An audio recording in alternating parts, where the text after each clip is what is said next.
Good morning. Today is Monday, February 25th, 2019, and my name is Michael Conley, and I'm the Director of Finance and Operations. And today I thought I would spend a few minutes going over the school department fiscal 2020 preliminary budget. We have put together a preliminary budget document, and we have posted that budget to the district website, and we plan to present at the school committee meeting on March 4th, which is Monday evening at 6:30 in the Distance Learning Center. But thought I'd go over a few slides today, about a handful of slides that just talks about some of the highlights of that budget. As it has been the case in the past, we are looking at several budget challenges, starting with state aid, again, being relatively flat. So we are not a community or a school district that stands to benefit significantly from increases in Chapter 70 aid or unrestricted, local government aid. Those increases to North Reading were minimal, around $100,000 heading into fiscal year 2020. Our local revenue obviously is constrained or limited within Proposition 2.5, and our local receipts and other sources of revenue locally are constrained or limited. Like many other municipality school districts, we experienced an increase in our fixed costs on an ongoing basis, mainly health insurance and county retirement and workers' compensation and general liability insurance, and are all areas that certainly go up in most cases by a greater percentage than Proposition 2.5 or our revenue. So there's a quick chart over the last 5 or 6 years. And when you look at our fixed cost percentage increases, those costs of health insurance and benefits and county retirement and general liability and workers' compensation and payroll taxes and a variety of sources that make up our fixed costs tend to go up almost double, in most cases double, than that of our revenue from year to year. So this is a pretty telling chart, which sort of prevents kind of the structural problem or structural challenge with funding both municipal and school budgets. If you our school revenue offsets, which also help bring in revenue and are also a part of our budget, although they may not be part of our general budget appropriation with the town. They're also line items and revenue that we rely on to make everything work. Those are our state and federal grants, our revolving accounts, the state circuit breaker program, which helps reimburse us for our special education out of district costs. That revenue is fairly limited as well. And if you look at our chart over the last 10 years or so of our school revenue offsets, this is our grants and our revolving accounts, you can see that that's been relatively stable. We haven't seen the ability to have significant increases here. Back in 2011 and 2012, we had pretty steady or an increase in that revenue due to the American Recovery and Reinvestment Act in the Obama administration, which increased federal grant opportunities for districts during the recession years. They then kind of spoke of this recession, cliff, falling off the cliff type, image, and that we experienced that to a little bit in 2013 with the drop of our school revenue offsets. We then used a lot of our revolving accounts and funds that we had built up in our reserve through our revolving accounts in fiscal year 2014 to make that budget year work. We had less than a 2% budget increase that year with the town. Then it kind of leveled off in fiscal year 15 and 16. In 17, we increased user fees in the athletic and the transportation for the first time in several years, which brought in some additional revenue. And then really over these last few years, we have received an increase in circuit breaker revenue, which is that amount that reimburses school districts for their special education out of district costs when you're above a certain threshold. Between 70 and 75% of any costs that are above that threshold, which is generally about $40,000 to to 44,000 per student that is eligible for that program. But because of our costs have been rising, our district costs, also our circuit breaker revenue has been rising. So that's a lot of that increase in revenue offsets as a result of that program, state funded program. And then you have full day kindergarten. Interest of families desiring full day kindergarten has increased in recent years. And we still charge a tuition for full day kindergarten. So that has raised that minimum tuition coming in as well. So that's really the majority of why we're seeing an increase these last couple of years to what it's been. But we're about 2.9 million or so of additional revenue that we bring in above the general fund appropriation with the town through revolving accounts we charge tuition or user fees for, as well as our state and federal grants. Some of the other challenges that we face, certainly our contractual obligations with our employees. So it's not uncommon to see about 82.7% of our budget is made up of salaries and our fixed salary obligations, and those increases to meet our employee contracts with collective bargaining agreements. So these certainly present an ongoing challenge each year when funding a school department budget. When you look at the funding sources of a school budget and really of a municipal budget, these are the areas. You have the local taxes make up about 71% of the revenue. That's pretty typical in a community such as North Reading. Local receipts, items such as the trash fee and a variety of licenses, permitting fees make up about 9.6% that the town brings in. State aid, mainly being the government unrestricted local government aid and Chapter 70 being the major sources of revenue, make up about 13%. And then on the school department side, our revolving accounts and our federal and state grants make up about 6%. So this makeup in this pie chart's been pretty consistent over the last couple of years. You might see, state local taxes staying about 71%. The state aid and the local receipts are starting to maybe decline a little bit. I want to say it was like 13.2 or 9.8 last year, and you might see fees and grants going up slightly when we look at fiscal year 2020. So you definitely seeing a little bit of a shift of a more reliance on other revenue sources through grants and revolving accounts to help fund the school department budget. We look at what our major budget drivers are every year, and these four drivers have been very consistent on an ongoing basis. We have our contractual salary obligations. So salaries make up 82.7% of our budget. We have about 395 both full and part-time staff members, many of which are part of a collective bargaining agreement with fixed cost of living adjustments and so forth that we need to fund. So it's not uncommon that about 2.5% or somewhere between 2 and 2.5% of our increase each year is really the result of our contractual salary obligations, and that is pretty a common statistic and situation with school department budget.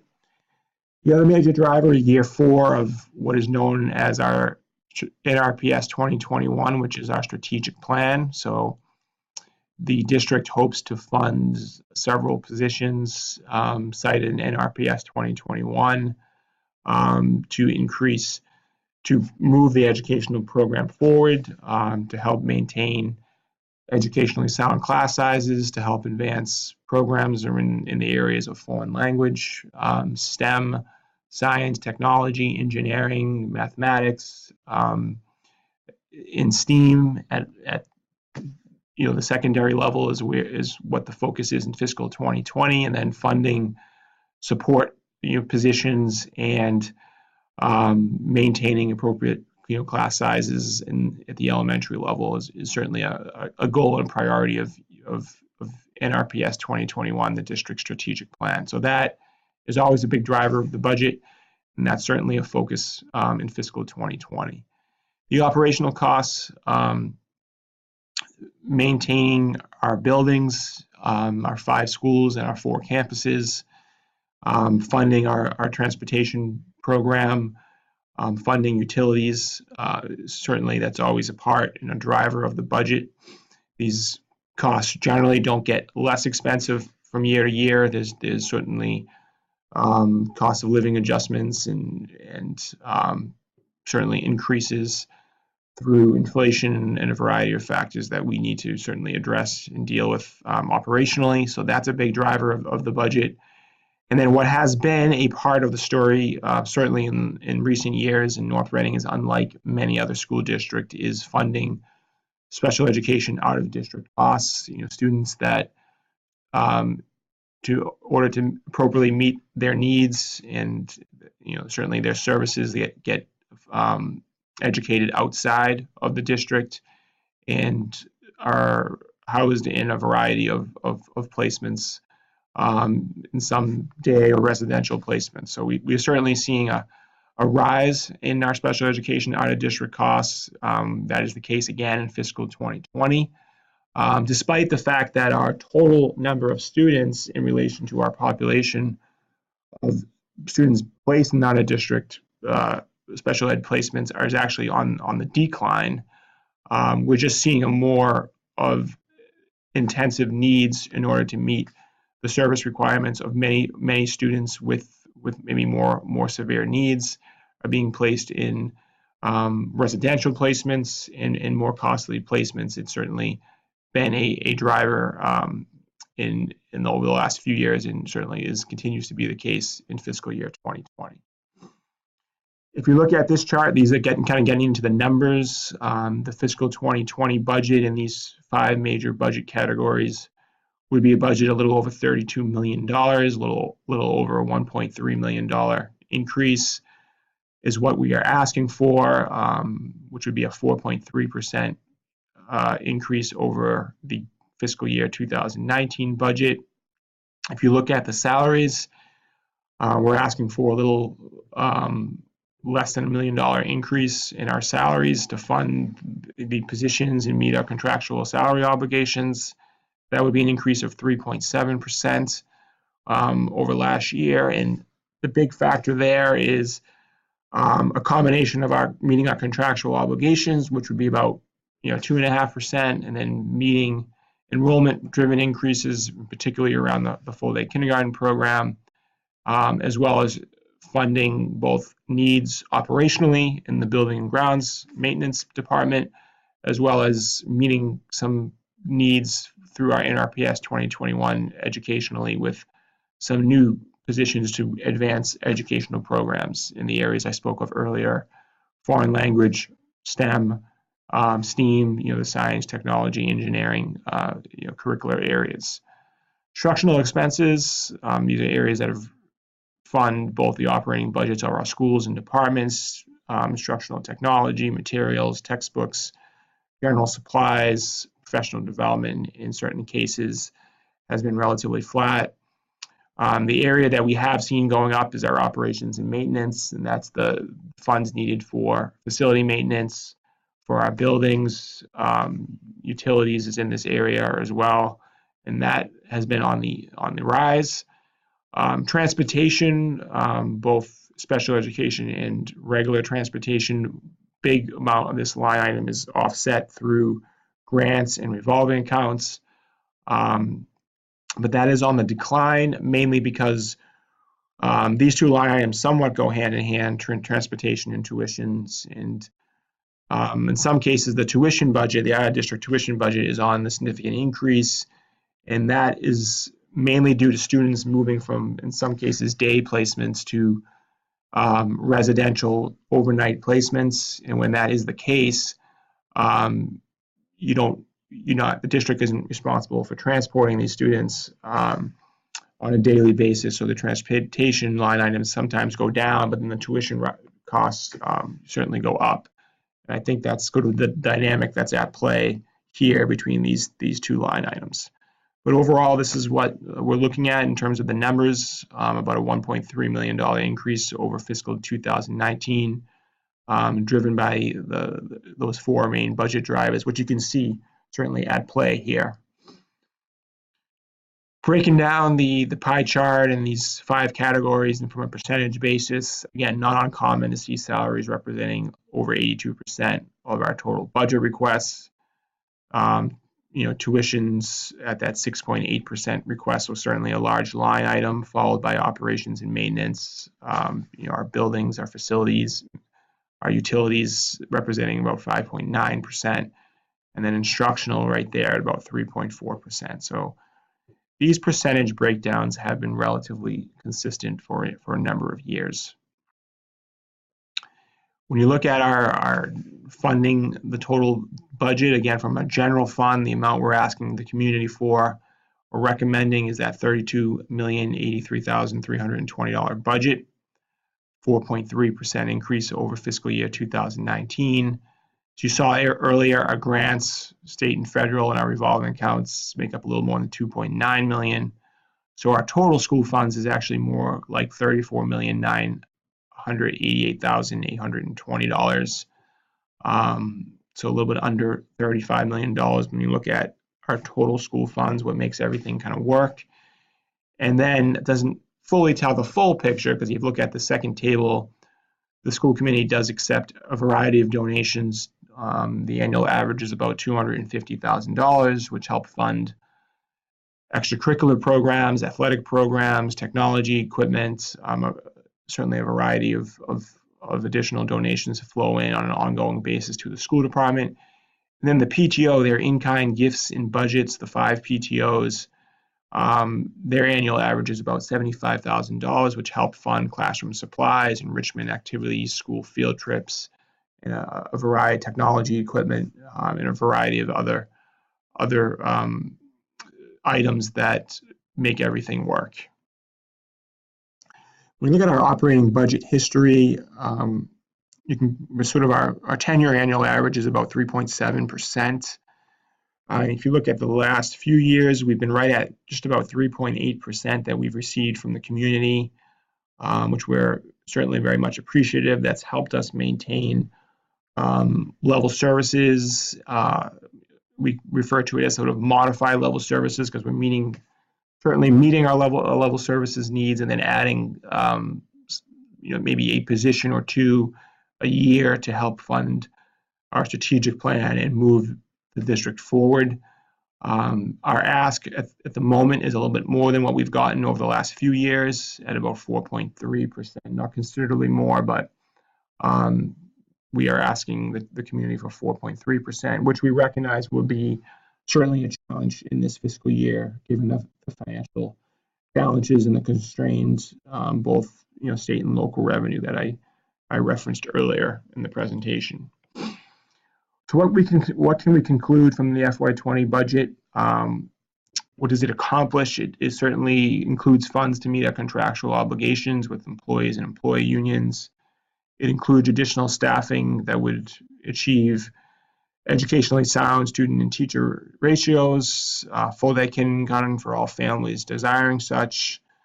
Advances the academic program at the secondary level with an emphasis on expanding opportunities in foreign language, STEM, science, technology, engineering, and math.